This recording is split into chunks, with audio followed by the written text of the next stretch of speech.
Today I want to talk about fiduciary duties. So if you are acting in a fiduciary capacity for an entity or a person, generally speaking, you cannot give that fiduciary duty to someone else. What do I mean by that? What I mean is, if you're POA for someone, if you're acting as power of attorney for another person, if for some reason you can't be at closing, you can't give authority to someone else to sign on behalf of that person. That person would have to give power of attorney for someone else to sign.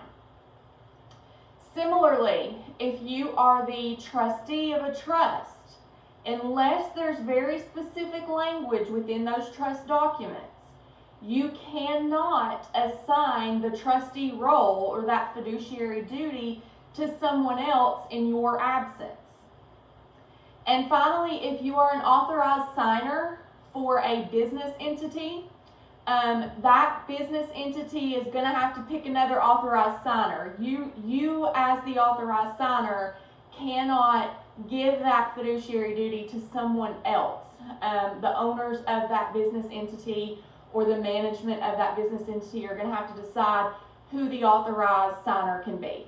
So just keep in mind, when we're talking about fiduciary duties, we're talking about powers of attorney, we're talking about trustees, and we're talking about authorized signers for businesses, and those are not things that you can just give to someone else, generally speaking. Hope that helps.